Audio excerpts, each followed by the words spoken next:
Don't look at me.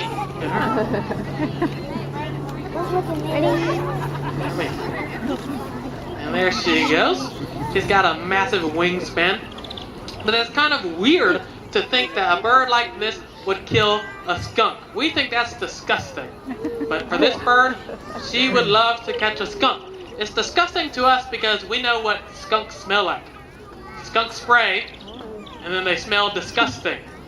But birds, for the most part, can't really smell. Because think about it. Most of the live stuff doesn't really smell that interesting.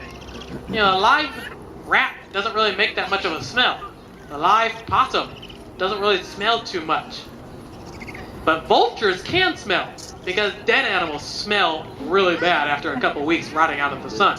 And so this bird doesn't kill, or doesn't care if it kills a skunk, because she can't smell. It's one of the few predators, if not the only predator, that is known to attack and kill skunks, because she doesn't care if she gets sprayed. Now, like Marianne said, this bird also has that facial disc that owls are very famous for. They've got that facial disc which allows them to funnel noise right into their ears. That allows them not only to hunt with their vision, they've got excellent vision, excellent nighttime vision, but also they can hunt with their hearing alone. They don't even need to see their prey to be able to kill it. They can actually kill it just by hearing alone.